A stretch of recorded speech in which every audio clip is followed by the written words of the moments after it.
আসসালামু আলাইকুম সবাইকে। আমরা গতদিন মলিকুলার অরবিটাল থিওরি নিয়ে আলোচনা করছিলাম এবং আমরা কিছু মলিকুলার অরবিটাল থিওরি নিয়ে আমাদের আলোচনা শুরুও করছিলাম। আমরা আজকে আরও কিছু হোমোনিউক্লিয়ার ডায়াটমিক মলিকিউল সম্পর্কে আলোচনা করব। প্রথমে আমাদের আলোচনায় আসবে হচ্ছে অক্সিজেন। সরি, প্রথমে আমাদের আলোচনায় আসবে হচ্ছে molecular orbital diagram of oxygen. আচ্ছা, আমরা জানি যে অক্সিজেন যে অ্যাটমটা আছে তার পারমাণবিক সংখ্যা হচ্ছে 8 এবং তার ইলেকট্রন বিন্যাস হচ্ছে এরকম 1s2 2s2 2p4। এবার আমরা যদি এনার্জি ডায়াগ্রামটা আঁকি অক্সিজেনের ক্ষেত্রে, আমরা গতদিন কিন্তু দেখাইছিলাম যে কীভাবে এনার্জি ডায়াগ্রাম দিয়ে আসলে মলিকুলার অরবিটালগুলো হচ্ছে আঁকতে হয়।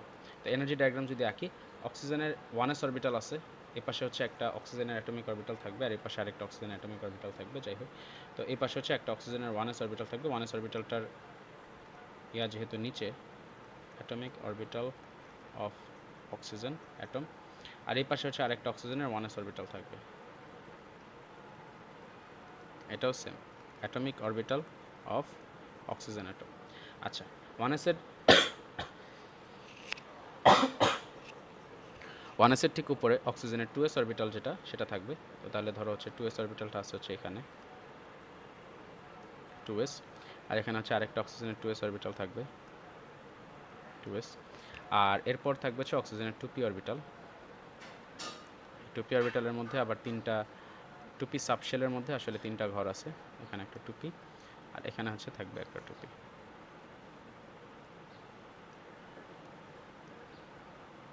2p। ওকে, আচ্ছা, এখন তাহলে আমরা আস্তে আস্তে ইলেকট্রনগুলো ফিল আপ করি। অক্সিজেনের 1s এর মধ্যে আছে 2টা ইলেকট্রন, অক্সিজেনের 2s এর মধ্যে আছে 2টা ইলেকট্রন, 2p এর মধ্যে আছে 4টা ইলেকট্রন। তাহলে 1 2 3 4, এখানে হবে 1 2 3 4। এবার আমরা হচ্ছে মলিকুলার অরবিটাল ডায়াগ্রাম, মলিকুলার অরবিটালগুলো হচ্ছে দেখব। তো অক্সিজেনের এখানে 1s আর একটা 1s, আমরা দেখছি যে একটা 1s আর একটা 1s যখন হচ্ছে মলিকুলার অরবিটাল ফর্ম করবে তখন তাদের মধ্যে একটা হবে হচ্ছে বন্ডিং অরবিটাল, যেটাকে আমরা বলবো সিগমা 1s, আর একটাকে আমরা বলবো হচ্ছে অ্যান্টি বন্ডিং অরবিটাল, যেটাকে আমরা বলবো সিগমা স্টার 1s। এখন এই বন্ডিং এবং অ্যান্টি বন্ডিং অরবিটাল আঁকার সময় খেয়াল রাখতে হবে যে বন্ডিং অরবিটালটা ঠিক যতটুকু নিচে থাকবে, অ্যান্টি বন্ডিং অরবিটালটা ঠিক ততটুকুই অ্যাপ্রক্সিমেটলি সে ততটুকু উপরে রাখতে হবে। সেই হিসেবে এটা আরেকটু উপরে উঠবে। হ্যাঁ, ঠিক আছে, তো এটা হচ্ছে একটু খেয়াল রাখতে হবে। ওকে, আচ্ছা, তারপর দেখো যে তোমার 2s এর ক্ষেত্রেও সেম কথা, যে তোমার হচ্ছে একটা সিগমা 2s গঠন হবে, সিগমা 2s, এবং আরেকটা গঠন হবে হচ্ছে sigma star 2s, sigma star 2s। আচ্ছা, এটার মধ্যে গ্যাপটা একটু বেশি হয়ে গেছে, এটাকে একটু নামাই আর এটাকে একটু উঠাই,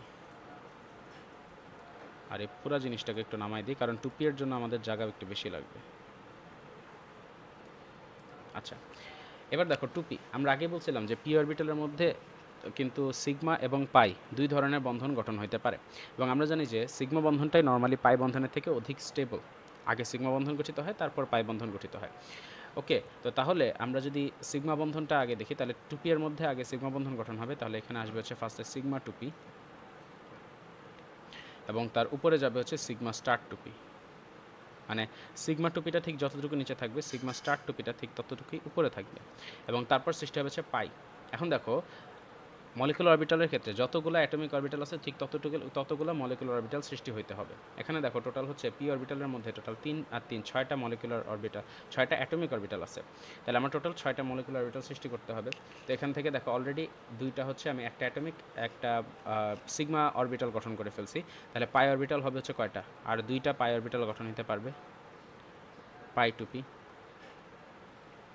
আর এখানে সেমভাবে গঠিত হবে হচ্ছে পাই স্টার 2p। ওকে, সো এই অক্সিজেনের ক্ষেত্রে তোমার যেহেতু পাই বন্ধন সিগমা বন্ধন দুইটাই আছে, এজন্য মলিকুলার অরবিটালের সংখ্যা একটু বেশি হয়েছে।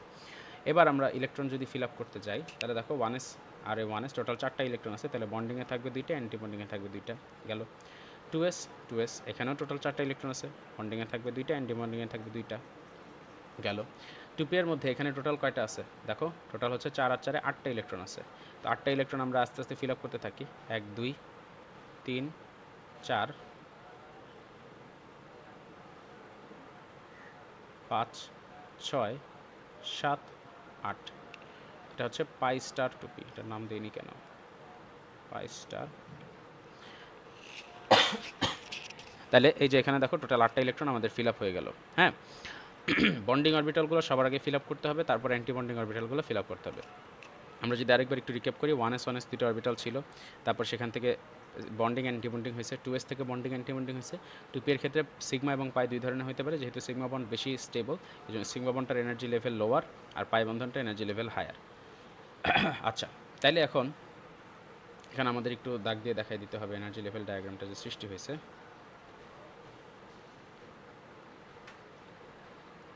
আচ্ছা,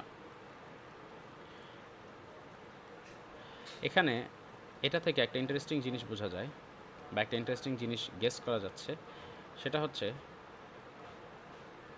একটু দাঁড়া এক সেকেন্ড, আমি একটু এঁকে নিই। সেটা হচ্ছে, দেখো তোমার এখান অক্সিজেন অণুর ক্ষেত্রে দেখো, আমরা যখন নর্মালি অক্সিজেন অণু আঁকি ভ্যালেন্স বন্ড থিওরি দিয়ে, তখন কিন্তু কোনো ইলেকট্রন যে আনপেয়ার্ড আছে সেটার কিন্তু কোনো পাওয়া যায় না, সেটার কিন্তু কোনো হদিশ পাওয়া যায় না। আবার যদি লুইস ডট স্ট্রাকচার দিয়ে আঁকি, তাতেও কিন্তু কোনো ইলেকট্রন যে আনপেয়ার্ড আছে সেটা কিন্তু পাওয়া যায় না, তাহলে সেটার কিন্তু হদিশ পাওয়া যায় না। তাহলে নর্মালি আমরা এতদিন ধরে নিতাম যে অক্সিজেন এটা যেহেতু একটা অণু, কোনো আনপেয়ার্ড ইলেকট্রন থাকার কথা না, সেক্ষেত্রে আমি এই অণুটাকে ধরে নিতাম হচ্ছে মানে ডায়াম্যাগনেটিক। কিন্তু ল্যাবরেটরিতে মানে থিওরিটিক্যাল না বলে বরং প্র্যাকটিক্যাল পড়াশোনা, মানে প্র্যাকটিক্যালভাবে পরীক্ষা নিরীক্ষা করে জানা গেছে যে অক্সিজেন পরমাণুটা অ্যাকচুয়ালি ডায়াম্যাগনেটিক নয়, বেসিক্যালি এটা হচ্ছে প্যারাম্যাগনেটিক। মানে এটা প্যারাম্যাগনেটিক ধর্ম প্রদর্শন করে। এখন কেন এটা প্যারাম্যাগনেটিক ধর্ম প্রদর্শন করতেছে সেটার ব্যাখ্যা ভ্যালেন্স বন্ড থিওরি অথবা লুইস ডট স্ট্রাকচার দিয়ে দেওয়া না গেলেও মলিকুলার অরবিটাল থিওরি খুব সুন্দরভাবে এই প্যারাম্যাগনেটিজমের ব্যাখ্যাটা দিতে পারে। কীভাবে? এই যে দেখো, এখানে পাই স্টার 2p অরবিটালে আনপেয়ার্ড ইলেকট্রনের প্রেজেন্স পাওয়া গেছে। তাহলে এই আনপেয়ার্ড ইলেকট্রনের প্রেজেন্সের কারণে অক্সিজেন হচ্ছে প্যারাম্যাগনেটিজম প্রদর্শন করে। তাহলে আমাদের কাছে যদি প্রশ্ন আসে যে ইজ অক্সিজেন প্যারাম্যাগনেটিক ও ডায়াম্যাগনেটিক, আমরা অবশ্যই বলবো অক্সিজেন প্যারাম্যাগনেটিক। এবং আমাদের কাছে যদি ব্যাখ্যা চায় যে প্যারাম্যাগনেটিজমের ব্যাখ্যাটা কী বা প্যারাম্যাগনেটিজমের পিছনে কোন ইলেকট্রনগুলো দায়ী আছে, তুমি কি দেখাইতে পারবা যে কোনো আনপেয়ার্ড ইলেকট্রন এখানে আছে কিনা? তাহলে আমরা সুন্দর মতো অক্সিজেনের মলিকুলার অরবিটাল ডায়াগ্রামটা যদি এঁকে দিই, তাহলে বোঝা যাবে যে আসলে আনপেয়ার্ড ইলেকট্রনটা কই লুকায় আছে। ওকে, তো এই হচ্ছে তোমার অক্সিজেন এর ক্ষেত্রে বিষয়, অক্সিজেনের মলিকুলার অরবিটাল ডায়াগ্রাম। এবার আমরা সেমভাবে আরেকটা মলিকুলার অরবিটাল ডায়াগ্রাম আঁকবো, সেটা হচ্ছে ফ্লোরিনের মলিকুলার অরবিটাল ডায়াগ্রাম। আচ্ছা, এখানে আরেকটা জিনিস, আমাদের বন্ড অর্ডার ক্যালকুলেশন করতে ভুলে গেছি, বন্ড অর্ডারটা ক্যালকুলেশন করতে হবে। তাহলে বন্ড অর্ডার সমান আসতেছে number of electrons in the bonding orbital. আচ্ছা, বন্ডিং অরবিটালে কয়টা ইলেকট্রন আছে দেখো, এখানে আছে হচ্ছে দুইটা, 2 আর 2 4 আর 2 আর 6 7 8 9 10। তাহলে বন্ডিং অরবিটালে আছে হচ্ছে টোটাল 10টা ইলেকট্রন। মাইনাস অ্যান্টি বন্ডিংয়ে আছে কয়টা দেখো, 2 2 আর 2 4 5 6। তাহলে টোটাল আছে হচ্ছে 6টা ইলেকট্রন। এটাকে 2 দিয়ে ভাগ করে দিলে তাহলে আসে হচ্ছে 4 ডিভাইডেড বাই 2 হুইচ ইজ 2। এই দুইটাই কিন্তু তোমার সিগনিফাই করতেছে কি, অক্সিজেনের মধ্যে যে ডাবল বন্ড সৃষ্টি হয় এটাকে কিন্তু এই দুইটাই সিগনিফাই করতেছে। বুঝতে পারছো? আচ্ছা, আরেকটা জিনিস দেখো, আমরা এখানে যদি 1s অরবিটালটাকে নাও আঁকতাম বা 1s অরবিটালটাকে যদি বন্ড অর্ডারের ইয়াতে যদি নাও ধরতাম, হিসাবে যদি নাও ধরতাম, ধরো 1s অরবিটালটা বাদ দিয়ে আমি যদি শুধু 2s অরবিটালটাকে দেখি, তাহলে দেখো বন্ডিং ইলেকট্রন কয়টা আছে, সিগমা 2s এর মধ্যে আছে হচ্ছে, সিগমা 2s এর মধ্যে আছে 2টা, সিগমা 2p-র মধ্যে আছে 2টা, পাই 2p-র মধ্যে আছে হচ্ছে তোমার টোটাল 4টা। তাহলে 4 আর 4 টোটাল হইলো 8টা। আর তোমার ইয়ার মধ্যে কি আছে, অ্যান্টি বন্ডিংগুলোর মধ্যে আছে হচ্ছে টোটাল 2 আর 2 এ 4টা। তাহলে দেখো সেম বন্ড অর্ডারই কিন্তু আসতেছে, ঠিক আছে, সেম বন্ড অর্ডার আসতেছে। তাহলে এরপর থেকে আমরা যখনই তোমার মলিকুলার অরবিটাল ডায়াগ্রাম আঁকবো, আমরা শুধু ভ্যালেন্স শেলের ডায়াগ্রাম আঁকলেই চলবে, ভ্যালেন্স শেলের ইনার শেলের যে ডায়াগ্রামগুলো সেগুলো না আঁকলেও চলবে, বিশেষ করে 1s এরগুলো না আঁকলেও চলবে, জাস্ট 2s এরগুলো দেখাই দিলে হবে।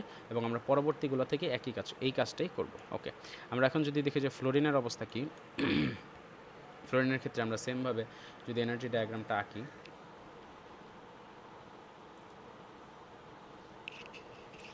আমরা হচ্ছে জাস্ট এখানে 2s গুলোকে আঁকবো প্রথমেই।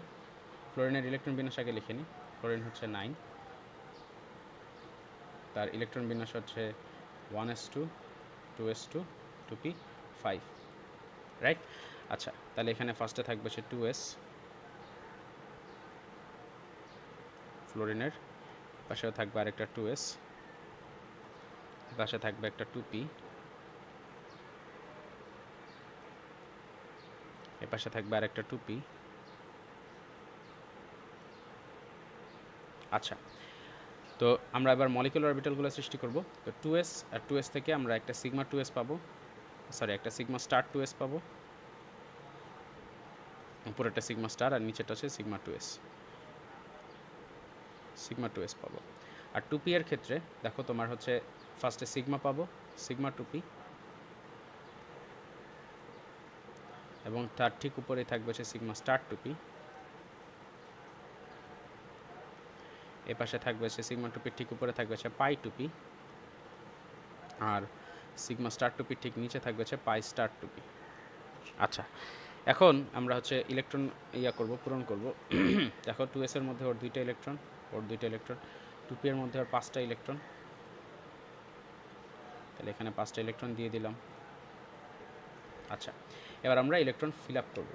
দেখো 2s এর মধ্যে টোটাল 4টা ইলেকট্রন আছে, তাহলে ইলেকট্রন এখানে 1 2 3 4। 2p এর মধ্যে টোটাল 5টা 10টা ইলেকট্রন আছে, তাহলে 1 2 3 4 5 6 7 8 9 10। এই হচ্ছে তোমার molecular orbital diagram for fluorine, ঠিক আছে?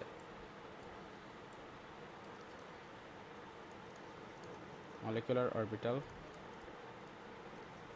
Diagram for fluorine F2 molecule. আমরা যদি তাহলে এখন আমাদের একটা জিনিস হিসাব করা বাকি, সেটা হচ্ছে বন্ড অর্ডার। তাহলে বন্ড অর্ডার যদি হিসাব করি, বন্ডিং অরবিটালের মধ্যে ইলেকট্রনের সংখ্যা হচ্ছে কয়টা? টোটাল আছে হচ্ছে 8টা। আর অ্যান্টি বন্ডিংয়ের মধ্যে কয়টা আছে? 2 আর 4, তাহলে 4 আর 2 টোটাল 6টা, ডিভাইডেড বাই 2, তাহলে 2 ডিভাইডেড বাই 2 তাহলে হচ্ছে 1। আমরা জানি যে ফ্লোরিন দুইটা পরমাণু একটা একক বন্ধনের মাধ্যমে যুক্ত থাকে, তাহলে এই সিঙ্গেল বন্ডটাকে কিন্তু এই 1 বন্ড অর্ডারটা রিজেম্বল করতেছে। আচ্ছা, এখন পর্যন্ত তো তাহলে খুব মানে স্মুথলি আমাদের জার্নিটা গেল, তাই না? ফ্লোরিন অক্সিজেন দুইটার ক্ষেত্রে দেখলাম। এইবার এই অক্সিজেন, ফ্লোরিন এবং একইভাবে নিয়নের ইলেকট্রন বিন্যাসও যদি করি, বন্ড অর্ডারও যদি করি, দেখব যে খুব স্মুথলি আমাদের হচ্ছে নিয়নের মলিকুলার অরবিটালটা হয়ে গেছে। কিন্তু এর থেকে যে ছোটোগুলো, অর্থাৎ নাইট্রোজেন, কার্বন, বোরন, এইগুলোতে গিয়ে আবার একটা গ্যাঞ্জাম হয়। আচ্ছা, কি গ্যাঞ্জাম হয় বা হচ্ছে কি সমস্যাটা দেখা দেয়, সেটা হচ্ছে আমরা একটু দেখি। আমরা এখানে আগে নাইট্রোজেনের মলিকুলার অরবিটাল ডায়াগ্রামটা আঁকার চেষ্টা করি, তাহলে আমরা বুঝতে পারবো যে আসলে গ্যাঞ্জামটা কোথায় হয়। দেখো, নাইট্রোজেন 7 এর মধ্যে আছে 1s2 2s2 2p3, এটা হচ্ছে তার ইলেকট্রন বিন্যাস। তাহলে এখন আমরা যদি এনার্জি লেভেল ডায়াগ্রামটা আঁকতে চাই, এটা হচ্ছে এনার্জি লেভেল, এপাশে হচ্ছে থাকবে তোমার একটা 2s,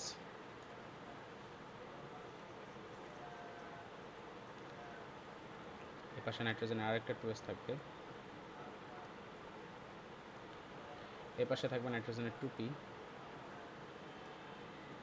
এপাশে থাকবে নাইট্রোজেনের আরেকটা 2p।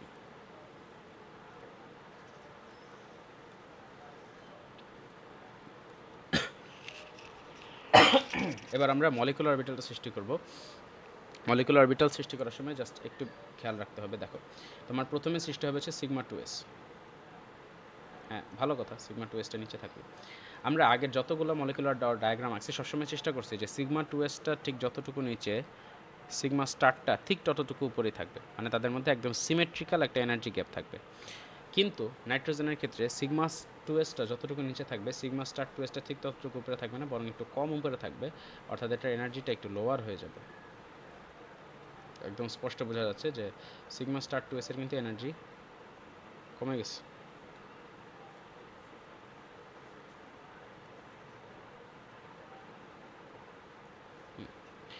আর 2pর ক্ষেত্রে আরও পিকুলিয়ার একটা জিনিস হয়। আমরা নর্মালি বলছিলাম যে পি অরবিটালে সিগমা এবং পাই দুই ধরনের বন্ধন গঠন হতে পারে। সিগমা বন্ধনটার হচ্ছে এনার্জি কম থাকে কারণ তার স্টেবিলিটি বেশি থাকে। এখানে যেটা হবে যে পাইগুলো হচ্ছে নিচে থাকবে, মানে পাইগুলোর এনার্জি লেভেল ডায়াগ্রামে নিচে থাকবে, সিগমাটা হচ্ছে থাকবে উপরে।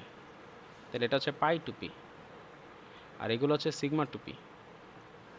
অ্যান্টি বন্ডিংয়ের ক্ষেত্রেও পাইগুলো থাকবে হচ্ছে উপরে, পাই স্টার 2p, আর সিগমা 2pটা থাকবে হচ্ছে নিচে, সিগমা স্টার 2p। এটা হবে। আচ্ছা, এবার ইলেকট্রন যদি ফুলফিল করি, তাহলে হচ্ছে 2s এর মধ্যে তাদের দুইটা ইলেকট্রন, 2p এর মধ্যে আছে 3টা ইলেকট্রন। এবার আমরা যদি মলিকুলার অরবিটালের মধ্যে ইলেকট্রন ফিল আপ করি তাহলে হচ্ছে এটার ক্ষেত্রে হবে এরকম। পায়ের ক্ষেত্রে দেখো টোটাল হচ্ছে এখানে টোটাল 6টা ইলেকট্রন আছে, তাহলে 1 2 3 সরি আগে তো নিচের বন্ডিংগুলোকে ফুলফিল করতে হবে, 3 4 5 6। এই হচ্ছে molecular orbital diagram, molecular orbital diagram for nitrogen. আচ্ছা, তাহলে এখানে কি ব্যতিক্রমটা হলো? ব্যতিক্রমটা প্রথম কথা যে এখানে সিমেট্রি এনার্জি যে গ্যাপের যে সিমেট্রিটা, সেই গ্যাপের সিমেট্রিটা থাকলো না। এবং আরও একটা অদ্ভুত বিষয় হয়েছে যে এখানে সিগমারটার এনার্জিটা বেশি, পাইটার এনার্জিটা কম। মানে অনেকটা এরকমভাবে বলতেছে যে সিগমা অরবিটাল মানে সিগমা বন্ধনটার স্টেবিলিটিটা কমে গেছে, পাই বন্ধনটার স্টেবিলিটিটা এখানে বেড়ে গেছে। আচ্ছা, এখানে যদি বন্ড অর্ডার হিসাব করা হয় তাহলে এখানে বন্ড অর্ডার কত আসবে? বন্ড অর্ডার আমাদের বন্ডিং অরবিটালের মধ্যে আছে টোটাল হচ্ছে কয়টা? 8টা ইলেকট্রন। অ্যান্টি বন্ডিংয়ের মধ্যে আছে কয়টা? 2টা ইলেকট্রন ডিভাইডেড বাই 2, তার মানে 6/2, তার মানে আসে 3। এবং আমরা জানি যে একটা নাইট্রোজেন পরমাণু আরেকটা নাইট্রোজেন পরমাণুর সাথে কিন্তু ত্রিবন্ধন করে থাকে। এই ত্রিবন্ধনটাকে এই বন্ড অর্ডার 3টা রিজেম্বল করতেছে। আচ্ছা, এবার আমাদের প্রশ্ন যে এই ব্যতিক্রমটা হওয়ার কারণ কি? এটা কেন হইল আর আগেরগুলাই কেন হইল না? আচ্ছা, তো এটার এই ব্যতিক্রমটা হওয়ার কারণ হচ্ছে যে তোমার the reason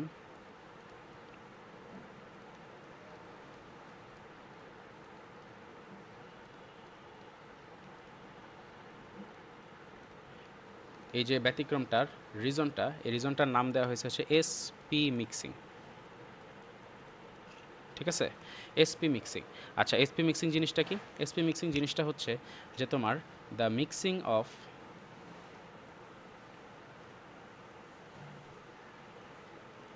to S and 2p orbitals.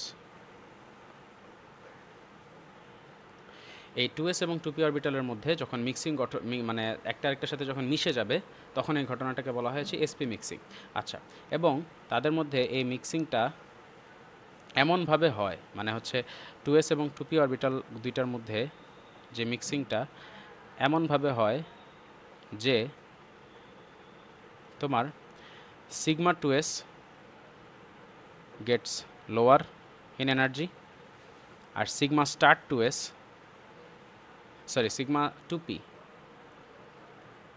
sigma 2s gets lower in energy আর sigma 2p gets higher in energy।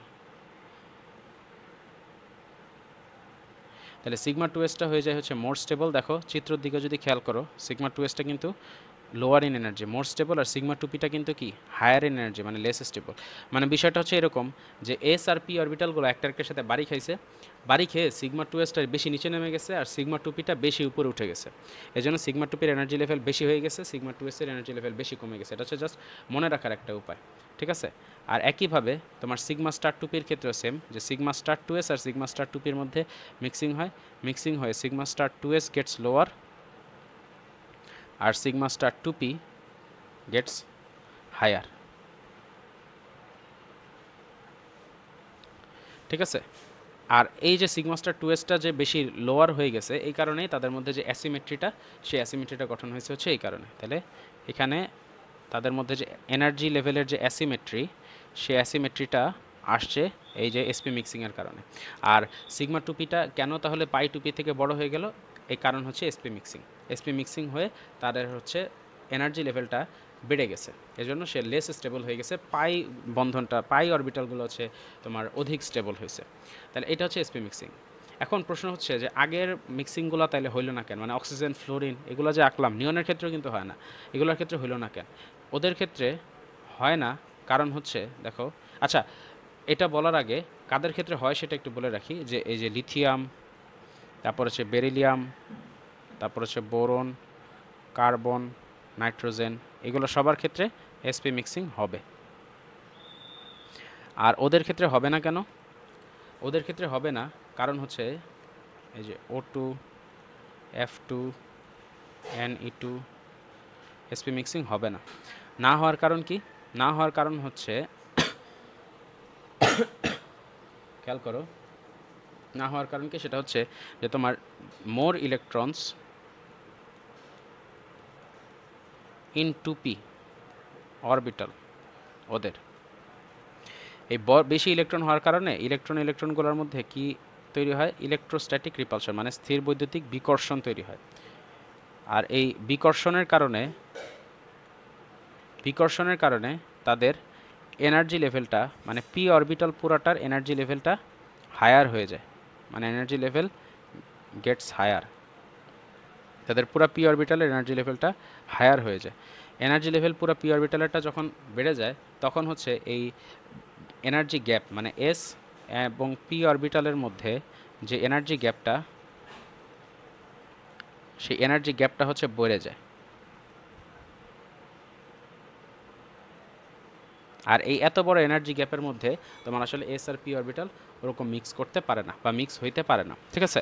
তাহলে অক্সিজেন, ফ্লোরিন, নিয়নের ক্ষেত্রে কেন sp মিক্সিং হইল না? কারণ তাদের 2p অরবিটালের মধ্যে বেশি ইলেকট্রন আছে, বেশি ইলেকট্রন থাকার কারণে ইলেকট্রোস্ট্যাটিক রিপালশন তৈরি হয়েছে, এই কারণে পি অরবিটালের এনার্জি লেভেল বেড়ে গেছে।